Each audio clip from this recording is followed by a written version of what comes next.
بالله السميع العليم من الشيطان الرجيم بسم الله الرحمن الرحيم يا أيها الذين آمنوا اتقوا الله حق تقاته ولا تموتن إلا وأنتم مسلمون يا أيها الناس اتقوا ربكم الذي خلقكم من نفس واحدة وخلق منها زوجها وبث منهما رجالا كثيرا ونساء واتقوا الله الذي تساءلون به والأرحام إن الله كان عليكم رقيبا يا أيها الذين آمنوا اتقوا الله وقولوا قولا سديدا يصلح لكم أعمالكم ويغفر لكم ذنوبكم ومن يطع الله ورسوله فقد فاز فوزا عظيما قال الله تبارك وتعالى في القرآن المجيد والفرقان الحميد أعوذ بالله من الشيطان الرجيم رب هب لي حكما وألحقني بالصالحين واجعل لي لسان صدق في الآخرين واجعلني من ورثة جنة النعيم واغفر لأبي إنه كان من الضالين ولا تخزني يوم يبعثون يوم لا ينفع مال ولا بنون إلا من أتى الله بقلب سليم. محترم حاضرین اجتماع، عزیز ماں و بہنوں، فی الحال ہم جن انجام سے گزر رہے ہیں وہ اللہ رب العالمین کی طرف سے ملنے والے فطری تقاضے کی تکمیل یعنی خوشی کے اظہار، سربتوں کے اظہار اور اللہ رب العالمین کی نعمتوں کے اظہار کے انجام، جس میں ہم ان دنوں میں اللہ رب العالمین کے فضل و کرم اس کی توفیق سے حضرت ابراہیم علیہ السلام کی سنت اور ان کے بعد نبی کریم صلی اللہ علیہ وسلم کی سنت کو تازہ کرتے ہیں، اللہ رب العالمین کے راستے میں اپنی حیثیت کے مطابق اپنے جانوروں کو تباہ کرتے ہیں، اللہ مغفور کو پانے اور اللہ رب العالمین کی خوشنودی کو حاصل کرنے کی ایک کوشش ہے، ایک جدوجہد ہے۔ ان دنوں کے حوالے سے ہمارے سامنے جو باتیں خطبہ و دروس کے ذریعے سے آتی ہیں ان میں کثرت کے ساتھ نمایاں طور پر حضرت ابراہیم علیہ السلام کی سیرت، حضرت ابراہیم علیہ السلام کی قربانیاں، حضرت ابراہیم علیہ السلام کی آزمائشیں، حضرت ابراہیم علیہ السلام کے امتحانات اور امتحانات میں ان کی کامیابی، ان کا خلوص، توحید کی دعوت اور توحید کی خاطر ہر بار سے، والدین سے، رشتہ داروں سے، سماج اور معاشرے سے برات کا اعلان اور اظہار، یہ تمام تر باتیں ہمارے سامنے آتی رہتی ہیں اور ان تمام تر باتوں کا اعادہ ہوتا ہے۔ اللہ رب العالمین نے انبیاء کرام کے جن واقعات کو، جن انبیاء کرام کے واقعات کو قرآن کریم میں بیان فرمایا ہے، ان میں حضرت ابراہیم علیہ السلام ایک نمایاں رسول اور نمایاں نبی کی حیثیت رکھتے ہیں، جنہیں خلیل اللہ ہونے کا اعزاز، خلیل الرحمان ہونے کا اعزاز حاصل ہے، اور اللہ رب العالمین نے ان کے کردار کو، ان کی عبادت اور بندگی کے طریقے کو، ان کے طریقے عبادت اور انداز عبادت کو اس قدر پسند فرمایا، وہ اللہ رب العالمین کو اس قدر بھا گیا کہ اللہ رب العالمین نے نبی کریم صلی اللہ علیہ وسلم کو اس بات کا حکم دیا کہ ثم اوحینا الیک ان اتبع ملت ابراہیم حنیفا، کہ پھر ہم نے آپ کی طرف اس بات کی وحی کی کہ آپ ملت ابراہیمی کی پیروی کیجیے، یعنی اس طریقے سے اللہ رب العالمین کے احکامات پر ابراہیم علیہ السلام نے عمل کر کے دکھایا، اس طریقے سے ابراہیم علیہ السلام نے اللہ رب العالمین کی طرف سے آنے والی آزمائشوں میں کھڑے اترے،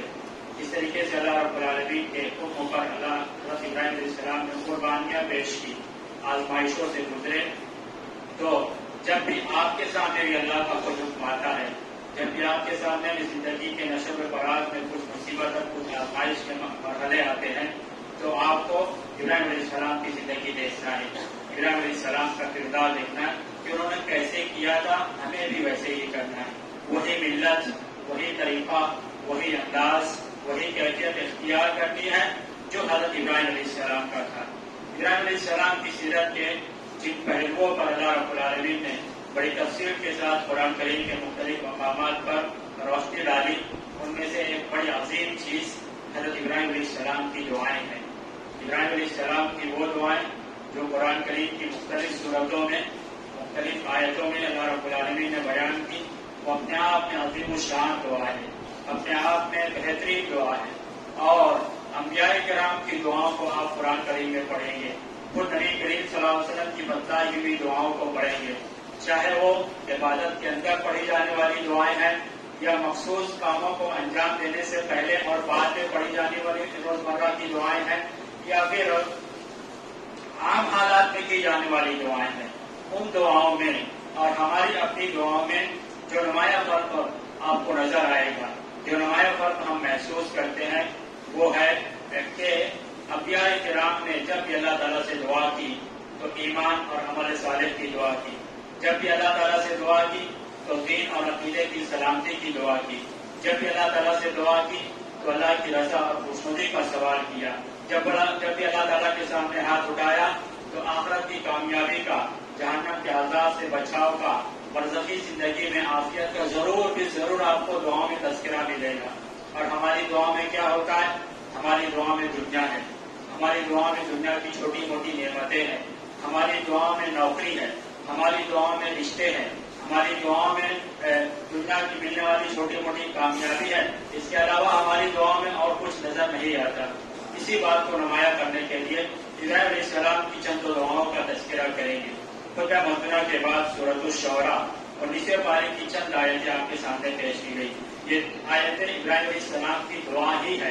ابراہیم علیہ السلام اللہ تعالیٰ سے دعا کرتے ہیں کہ رب ہب لی حکما والحقنی بالصالحین، اے میرے پروردگار مجھے حکمت عطا فرما، مجھے علم عطا فرما، مجھے دانش عطا فرما، مجھے سمجھ بوجھ عطا فرما، والحقنی بالصالحین، اور مجھے نیک لوگوں میں شامل فرما دے۔ کیا مانگا؟ علم کا سوال کیا۔ کیا مانگا؟ نیک لوگوں میں شمولیت کا سوال کیا۔ علامہ عبدالرحمن بن ناصر السعدی فرماتے ہیں اس آیت کی تفسیر میں، ابراہیم علیہ السلام اس آیت میں اللہ تعالیٰ سے علم و دانش کا، سمجھ بوجھ کا سوال کر رہے ہیں، اس کا مطالبہ کر رہے ہیں تاکہ میں اس علم کے ذریعے سے تیری صحیح طرح سے عبادت کر سکوں۔ عبادت کے لیے علم کا ہونا بہت ضروری ہے، بغیر علم کی عبادت کریں گے تو گمراہی کے راستے پر چلے جائیں گے، جو کہ نصارہ کا طریقہ تھا۔ اور علم آنے کے باوجود اگر عبادت کے معاملے میں کوتاہی اور غفلت ہوتی ہے تو یہ یہود کا طریقہ ہے، اور ان دونوں سے اللہ رب العالمین نے پناہ مانگنے کی دعا سکھلائی کہ غیر المغضوب علیہم ولا الضالین، آمین، کہ ان لوگوں کے راستے پر نہ چلانا جو علم کے باوجود عمل کی توفیق سے محروم رہے، یعنی یہود، اور ان لوگوں کے راستے پر بھی مت چلانا جو عمل تو کرتے تھے لیکن علم کا کچھ اتا پتہ نہیں تھا، بغیر دلیل کے، بغیر نصوص کے علم عمل کیا کرتے تھے۔ ایسا عمل اللہ تعالیٰ کے یہاں قابل قبول نہیں ہے۔ تو ان دونوں کے راستے سے بچانا، ابراہیم علیہ السلام بھی یہی دعا کر رہے ہیں کہ مجھے علم کثیر عطا فرما، خوب علم عطا فرما، تاکہ میں حلال اور حرام کی تمیز اختیار کر سکوں، حلال کو اختیار کروں اور حرام سے بچوں، اور اس علم کے ذریعے سے، اس سمجھ کے ذریعے سے، تیری اس نعمت کے ذریعے سے لوگوں کے درمیان صحیح فیصلے کرو، لوگوں کی صحیح رہنمائی کرو، لوگوں کو ان کو گمراہی سے بچاؤ، لوگوں کی ہدایت کا ذریعہ بنو۔ معلوم ہوا کہ اگر دعوت دی جائے گی، کسی کو اسلام سمجھایا جائے گا تو وہ بھی علم کی روشنی میں ہی انداز سے اور کہیں سنی باتوں کے ذریعے سے دین نہیں پہنچایا جاتا۔ وہ دین نہیں جو بغیر دلیل کے لوگوں کے سامنے پیش کیا جاتا ہے۔ دین تو وہ ہے جو اللہ تعالیٰ نے بتایا اور جو اللہ کے رسول صلی اللہ علیہ وسلم نے بتایا، وہی دین ہے۔ اور اس کے علاوہ دین کے نام پر جو کچھ ہوتا ہے وہ گمراہی ہے، وہ ضلالت ہے۔ لوگ مسلک کی دعوت دیتے ہیں، اسلام کی اور دین کی دعوت نہیں دیتے۔ ابراہیم علیہ السلام دعا کرتے ہیں کہ والحقنی بالصالحین، اور جب اس علم کے مطابق عمل کروں تو مجھے کل قیامت کے دن نیک لوگوں میں شامل فرمانا، انبیاء کرام میں مجھے شامل فرمانا، تیرے نیک صالح اور کامیاب ہونے والے بندوں میں مجھے شامل فرما لینا۔ یہ دعا کر رہے ہیں۔ ابراہیم علیہ السلام کی دعاؤں کو آپ سامنے رکھیے گا، اور بھی بہت ساری دعائیں ہیں۔ پھر دعا کرتے ہیں کہ وَجَعَلْ لِي لِسَانَ صِدْقٍ فِي الْآخِرِينَ، کیا میرا پروردگار مجھے ایسا بنا دے، میرے کردار کو، میرے اخلاق کو ایسا بنا دے کہ میں بعد میں آنے والوں کے سچے لوگوں کی زبان پر میرا ذکر خیر جاری کر دیں۔ اللہ تعالیٰ نے ابراہیم علیہ السلام کی اس دعا کو قبول فرمایا۔ ابراہیم علیہ السلام کا تذکرہ ابراہیم علیہ السلام کے بعد کے تمام انبیاء کرام، تمام امتوں، تمام قوموں میں، اور نبی کریم صلی اللہ علیہ وسلم کی امت اور نبی کریم صلی اللہ علیہ وسلم کی دعاؤں میں بھی آپ کا ذکر خیر ملے گا، آپ کا تذکرہ دعا کے ساتھ ملے گا، آپ کا تذکرہ رحمت اور برکت کے ساتھ ملے گا، آپ کا تذکرہ تعریف اور توصیف کے ساتھ ملے گا، آپ کا تذکرہ آپ کی قربانیوں کے ساتھ ملے گا، آپ کا تذکرہ بہترین انداز میں بہترین لوگ ہی کریں گے، اور یہ ہمیشہ ہوتا رہے گا۔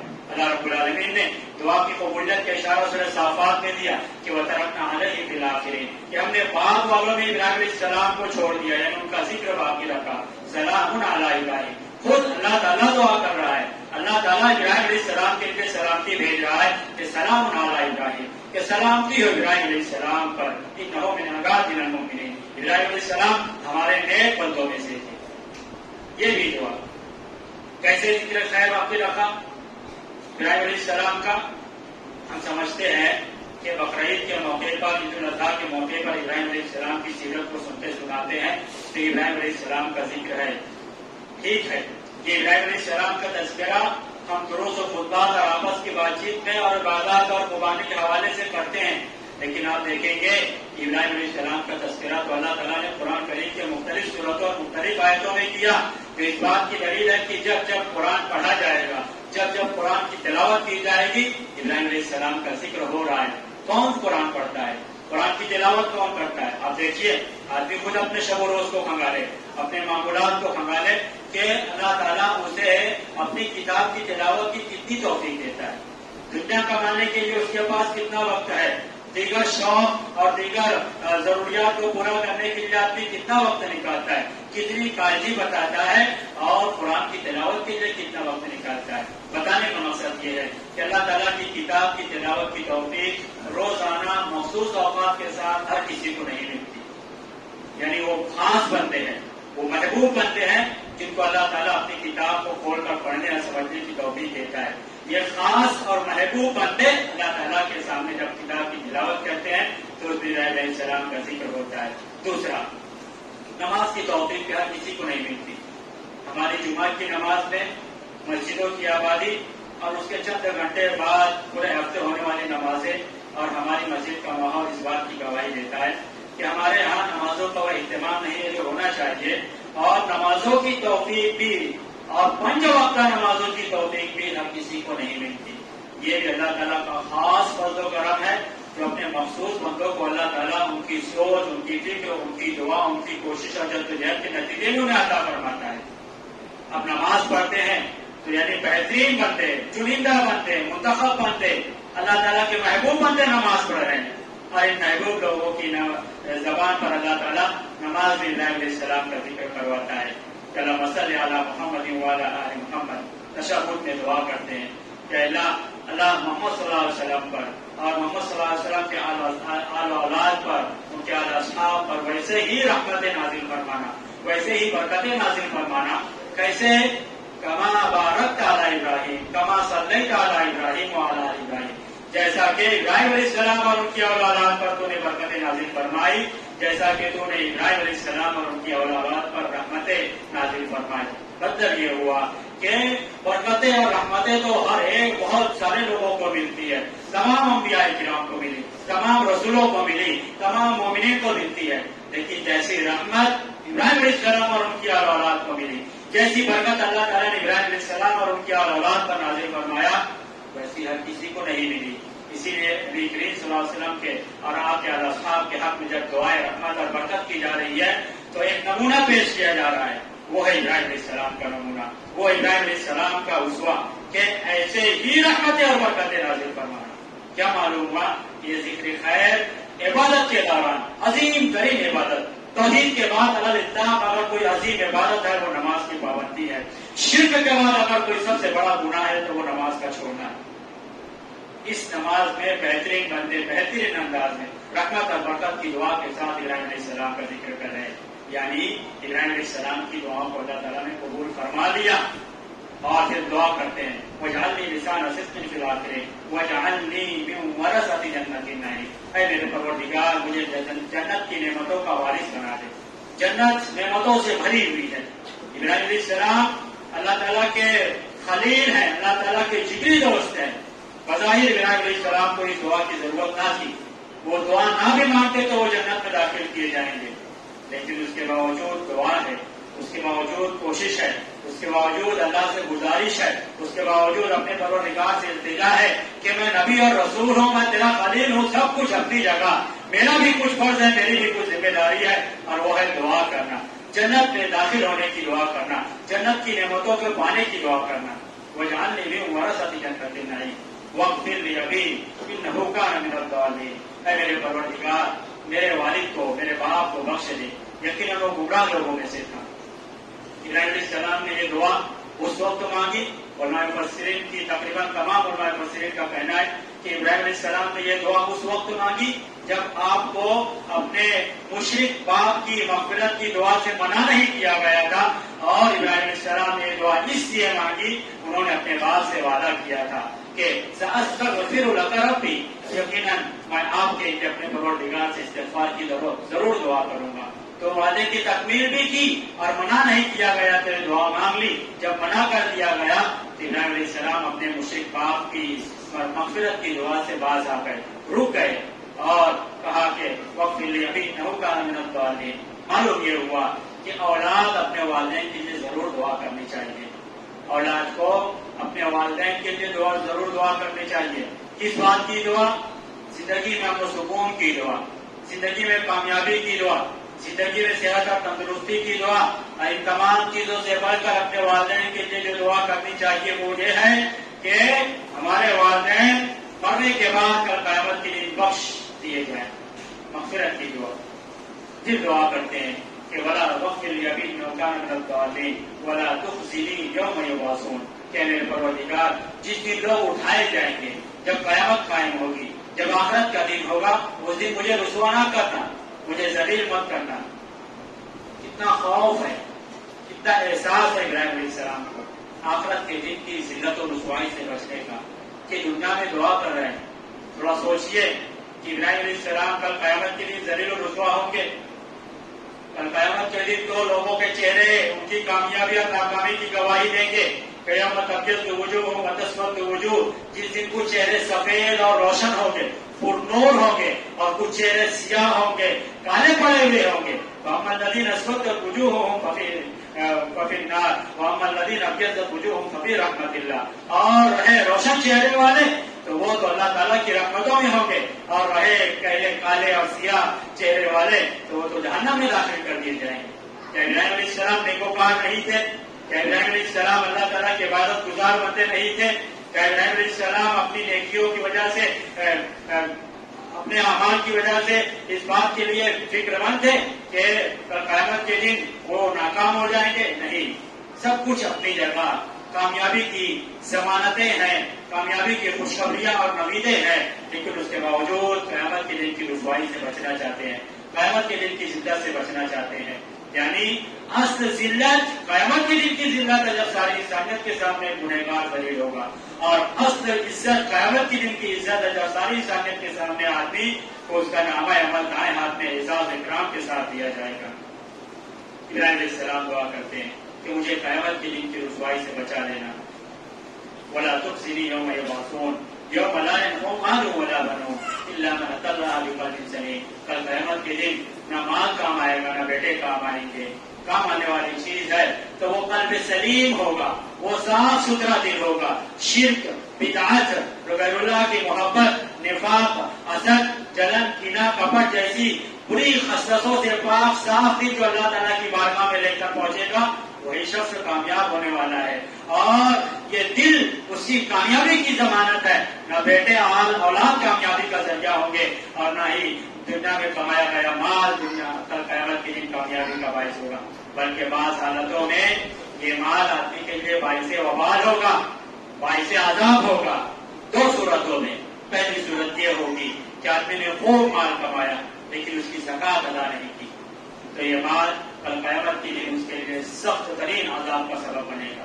اور دوسرا وہ مال جو حرام اور ناجائز طریقوں سے کمایا گیا مال ہوگا، جو لوگوں کے حقوق کو پامال کر کے، لوگوں کے حقوق کو غصب کر کے، اور ساتھ ہی ساتھ ناجائز اور حرام راستوں سے کمایا گیا مال آدمی کے لیے دنیا میں عبادت کی قبولیت میں بہت بڑی رکاوٹ ہے، نیکیوں کی قبولیت میں بڑی رکاوٹ ہے، اور کل قیامت کے دن ذلت و رسوائی کا سبب ہوگا. ابراہیم علیہ السلام کی چند دعائیں ہیں جو یہاں پر ایک ساتھ ذکر کی گئی. ابراہیم علیہ السلام کی کچھ دعاؤں کا تذکرہ اللہ رب العالمین نے سورہ ابراہیم علیہ السلام 13 بارے میں کیا. فرمایا وَإِذْ قَالَ إِبْرَاهِيمُ رَبِّ اجْعَلْ هَٰذَا الْبَلَدَ آمِنًا وَاجْنُبْنِي وَبَنِيَّ أَن نَّعْبُدَ الْأَصْنَامَ.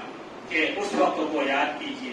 آپ لوگوں کو بتائیے ابراہیم علیہ السلام کیا کہہ رہے ہیں کہ اس وقت کو یاد کیجیے جب ابراہیم علیہ السلام نے دعا کرتے ہوئے اپنے پروردگار سے کہا رب اجعل هذا البلد آمنا، اے میرے پروردگار اس شہر کو امن و امان والا بنا دے. کب دعا کر رہے ہیں؟ جب ابراہیم علیہ السلام نے اللہ تعالیٰ کے حکم سے اپنے بیٹے اسماعیل علیہ السلام اور اپنی بیوی کو مکہ کی وادی میں چھوڑ رہے ہیں، جہاں نہ بھی انسانی بستی تھی، نہ انسانوں کا رہن سہن تھا، نہ آبادی تھی اور نہ زندگی کی کوئی سہولت تھی. اس وقت دعا کر رہے ہیں. ابراہیم علیہ السلام کی دعا بتاتی ہے ابراہیم علیہ السلام نے اپنے بیوی بچوں کے لیے دعا نہیں مانگی، شہر کے لیے دعا مانگی، شہر میں رہنے والوں کے لیے دعا مانگی اور دعا قبول ہوئی. قرآن کریم کی آیتوں میں ابراہیم علیہ السلام کی دعا کی قبولیت کا جو اشارہ اور تذکرہ ہے وہ تو اپنی جگہ، مکہ کا حال، مکہ کا ماحول آج بتاتا ہے کہ ابراہیم علیہ السلام کی دعا قبول ہوئی ہے. مکہ کے لوگ پرامن ہیں، سب سے زیادہ مال، عزت، عصمت کے ساتھ ساتھ دین اگر محفوظ ہے تو وہ مکہ والوں کا دین محفوظ ہے. وہ صحیح عقیدے پر ہے، امن و امان کے ساتھ ہے، خوشحالی کے ساتھ ہے، عافیت کے ساتھ ہے اور کسی طرح کا ان کے اوپر کوئی خطرہ اور اندیشہ نہیں ہے. اگر ہم یہاں پر ہیں، ہمارے مال، ہماری جانیں، ہماری عصمتیں محفوظ ہیں تو دین کے اوپر قدم قدم پر خطرہ ہے، قدم قدم پر شرک کے مواقع ہے، قدم قدم پر فتنے ہیں، قدم قدم پر آزمائشیں ہیں جو آدمی کو اس کے دین سے ہٹا سکتی ہے، جو آدمی کے لیے اس کے دین کو خراب کر سکتی ہے، جو آدمی کے عقیدے کی بربادی کا سبب بن سکتی ہے، جو آدمی کی نیکیوں کو ضائع برباد کرنے کا سبب بن سکتی ہے. ایسے ماحول میں ہم جی رہے ہیں. معلوم ہوا کہ اصل کامیابی، اصل امن و امان اور اصل چیز یہ ہے کہ آدمی کا دین اور اس کی نیکیاں اور اس کی عبادتیں صحیح سلامت رہے، محفوظ رہے. اس لیے کہ قیامت کی ہمیشہ ہمیشہ کی زندگی کا فیصلہ اسی بنیاد پر ہونے والا ہے. کل کا فیصلے کا انحصار ہماری انہی چیزوں پر ہے. دین صحیح سلامت ہے تو کامیاب ہے، عقیدہ صحیح سلامت ہے تو کامیاب ہے، کی گئی عبادتیں اور نیکیاں صحیح سلامت ہے تو کامیابی کی امید ہے. ورنہ سب کچھ کما لیا، نہ دین سلامت ہے، نہ عقیدہ سلامت ہے، نہ نیکیاں سلامت ہے، تو پھر ایسی حالت میں کامیابی کی امید کرنا فضول ہے. پھر دعا کرتے ہیں کہ وَاجْنُبْنِي وَبَنِيَّ أَن نَّعْبُدَ الْأَصْنَامَ، کہ میرے پروردگار مجھے اور میرے بیٹوں کو، میری اولاد کو بت پرستی سے محفوظ رکھنا. سوچئے کہ توحید کے امام ہے، زبردست توحید، توکل ایسا، یقین ایسا، توحید ایسی، اللہ کی عبادت اور بندگی کا انداز ایسا کہ اللہ تعالیٰ نے ہر چیز میں ابراہیم علیہ السلام کو بطور نمونہ قیامت تک آنے والے مسلمانوں کے لیے پیش کیا. اور اس کے باوجود ابراہیم علیہ السلام دعا کر رہے ہیں کہ مجھے اور میری اولاد کو بت پرستی سے محفوظ رکھنا. کتنی فکر ہے اپنے ایمان اور اپنے عقیدے کی، کتنا زیادہ احساس ہے اپنی اولاد کی تربیت کا. تھوڑی دیر کے لیے سوچیے ابراہیم علیہ السلام کی اس دعا کو سامنے رکھیں کہ کیا ہم اپنے عقیدے کے معاملے میں فکر مند ہے؟ کیا ہم اپنی اولاد کے دین اور عقیدے کے معاملے میں، ان کے اخلاق کے معاملے میں فکر مند ہے؟ نہیں، بے فکر ہے. ہم اپنے تمام تر دینی معاملے میں تقدیر پر بھروسہ کرتے ہیں کہ تقدیر میں رہا تو ہماری اولاد نیک اور دیندار ہوگی، تقدیر میں رہا تو ہماری اولاد نمازی بن جائے گی، تقدیر میں رہا تو ہماری اولاد معاملہ کا کردار بن جائے گی. کوشش کچھ نہیں ہے، تربیت اور توجہ کچھ نہیں ہے. دنیا کے لیے بے پناہ کوشش، دنیا کے لیے بے پناہ فکر مندی کہ بڑی ہوگی تو کیا کمائے گی، روزگار کیسا ملے گا، مہنگائی اتنی ہے، حالات ایسے ہیں، ہماری اولاد بڑی ہوگی تو ان کو کیسی زندگی ملے گی، ان کا مستقبل کیسا ہوگا. دین کے حوالے سے کوئی فکر مندی نہیں ہے. ابراہیم علیہ السلام کیا دعا کر رہے ہیں؟ یہ دعا نہیں کر رہے کہ ہم شرک کے قریب چلے جائیں، ہم شرکیہ اعمال میں مبتلا ہو جائیں، ہم شرک میں مبتلا کر دیے جائیں. یہ دعا نہیں ہے. سیدھا بت پرستی کا حوالہ دیا دعا. تھوڑا دیر کے لیے تصور کیجیے کہ ابراہیم علیہ السلام بت پرستی کر سکتے تھے؟ ابراہیم علیہ السلام کی اولاد بت پرست نکلتی؟ نہیں نکلتی. پھر بھی دعا ہے کہ آدمی کو اپنی ایمان عقیدے کی حفاظت کے ساتھ ساتھ اولاد کی دینی تربیت کی حفاظت اور عقیدے کی حفاظت کے لیے جہاں دنیاوی اعتبار سے بے پناہ انتھک اور بھرپور کوشش ہو، جد و جہد ہو، وہی سب سے پہلے اور سب سے زیادہ دعا کا اہتمام ہو. آدمی یہ فکر کرنا، یہ بات کہنا چھوڑ دے کہ ہم اہل حدیث گھرانے سے ہیں، ہم خاندانی اہل حدیث ہیں اور ہمیں عقیدے کے معاملے میں کوئی گمراہ نہیں کر سکتا. ہم کسی بھی عالم کی کلپ سنیں، ہم کسی کا بھی کوئی بیان سنیں، ہمیں ان کی گمراہ کن باتوں کا کوئی اثر نہیں ہونے والا. یہ اس طرح کی باتیں آدمی کی گمراہی کا سبب بن سکتی ہے. کام بدعقیدگی ابغض فتنے کی کون سی بات آدمی کے دماغ میں بیٹھ جائے اور اس کو نکالنا مشکل ہو جائے، کہا نہیں جا سکتا. یہ چیز ابراہیم علیہ السلام کی دعا بتاتی ہے کہ آدمی کو دین کی حفاظت کے حوالے سے زیادہ دعا کرنی چاہیے. کبھی بے فکر نہ رہے، کبھی مطمئن نہ رہے. ایک اور دعا ابراہیم علیہ السلام کی، آگے چند آیتوں کے بعد ابراہیم علیہ السلام دعا کرتے رب اجعلنی مقیم الصلاۃ ومن ذریتی ربنا وتقبل دعا، کہ اے میرے پروردگار مجھے نماز کا پابند بنا دے، میری اولاد کو نماز کا پابند بنا دے، نماز کو قائم کرنے والا بنا دے. اے ہمارے پروردگار تقبل دعا، تو بڑا دعاؤں کو قبول کرنے والا ہے، تو بہت زیادہ دعاؤں کو سنتا ہے. انک سمیع دعا کہا اس سے پہلے کہ تو بڑا دعاؤں کا سننے والا ہے. ابراہیم علیہ السلام کی دعاؤں کو آپ دیکھیے کہ کبھی ہم نے اللہ تعالیٰ سے علم و حکمت کی دعا کی، کیا کبھی ہم نے اللہ تعالیٰ سے اس بات کی دعا کی کہ ہم قیامت کے دن کی رسوائی سے بچا دیے جائیں؟ کیا کبھی ہم نے اپنے والدین کے لیے مغفرت اور بخشش کی دعا کی؟ کیا کبھی ہم نے قیامت کے دن کی کامیابی کی دعا کی؟ کیا کبھی ہم نے شہر والوں کے لیے امن و سلامتی کی دعا کی؟ کیا کبھی ہم نے ابراہیم علیہ السلام کی طرح اپنے عقیدے اور اپنے دین کی سلامتی کی دعا کی؟ کیا اپنی اولاد کے لیے عقیدے اور دین کی سلامتی اور عافیت کی دعا کی؟ کیا کبھی ہم نے اپنے لیے اس بات کی دعا کی کہ ہم نماز کے پابند بن جائیں؟ اپنی اولاد کے لیے اس بات کی دعا کی کہ وہ نماز کا پابند بن جائے؟ وہ نماز نہیں پڑھتا، وہ نماز میں کوتاہی اور غفلت کرتا ہے. کبھی ہماری اولاد مسجد سے نکلتی ہوئی دکھ جائے، کبھی ہماری اولاد کے بارے میں پتا چلے کہ ہاں وہ نماز پڑھتی ہے، تو آدمی اتنا خوش ہوتا ہے جیسے اس نے پورا دین کما لیا، آخرت کما لی. ہاں، اولاد کبھی اسکول وقتوں پر نہیں جائے، ٹیوشن کلاس وقتوں پر نہیں جائے، اولاد کمانے کے لائق کوئی وقتوں پر ڈیوٹی پر نہیں پہنچے، تو باپ کو غصہ آتا ہے. ماں بھی شکایت کے انداز میں تذکرہ کرتی ہے تو یہی کہ آج اسکول نہیں گیا، آج ڈیوٹی پر نہیں گیا، یعنی آج دنیا کمانے نہیں گیا، آج دنیا حاصل کرنے کے لیے نہیں گیا. تو باپ اپنی ناراضگی کا اظہار کرتا ہے، اپنے غصے کا اظہار کرتا ہے، اور اس بات کو لے کر فکر مند ہوتا ہے کہ کہیں یہ اسکول کا ناغہ، یہ ٹیوشن کا ناغہ، یہ ڈیوٹی کی کھوٹی، یہ کہیں آدمی کے لیے دنیاوی اعتبار سے تنگی، مشکلات اور پریشانی کا سبب نہ بن جائے. کبھی اس بات کو لے کر آدمی کو اگر یہ شکایت کی گئی ہو، آدمی اپنے گھروں کے ماحول کا جائزہ لے اور اپنی گھر کی خواتین کی طرف سے ملنے والی شکایتوں کا جائزہ لے کہ کیا کبھی ہماری گھر کی خواتین یا کبھی ہمیں اپنی اولاد کے نماز نہ پڑھنے پر غصہ آتا ہے. آدمی سمجھا دیتا ہے آئندہ سے جانا. دین نماز کے ذریعے سے بڑا گہرا جڑا ہوا ہے. حضرت عمر بن خطاب رضی اللہ عنہ جب خلیفہ بنے، گورنر بنے، تو اپنے مالک کو جو خط لکھا تو اس نے سب سے پہلے یہی بات لکھی کہ نماز قائم کرنا. جو نماز قائم کرتا اس کا دین صحیح سلامت ہے، جو نماز قائم نہیں کرتا اس کا دین سلامت نہیں ہے، اس کا دین خطرے میں ہے، اس کا دین خطرات میں ہے. وہ اپنے دین کو لے کر فکر مند ہو. ہم دعا کرتے ہیں اپنی اولاد کے لیے کہ ہماری اولاد پڑھ لکھ لے، ہماری اولاد کو اچھی ڈگری مل جائے، ہماری اولاد کو ڈگری کے بعد اچھی نوکری مل جائے. نوکری مل گئی تو پھر بھی دعا ہے کہ نوکری سے نکال نہ دیا جائے، کوئی مسئلہ نہ آ جائے، کوئی پریشانی نہ آ جائے اور معاشی رکاوٹ کا کوئی ایسا راستہ نہ کھڑا ہو جائے کہ آدمی معاشی اعتبار سے تنگی اور پریشانی میں مبتلا ہو جائے. آدمی اولاد کے امتحان چل رہا ہے تو کامیابی کی دعا ہے کہ ڈگری مل جائے، صنعت یافتہ ہو جائے. اولاد اگر بیمار ہے تو صحت یابی کی دعا ہے.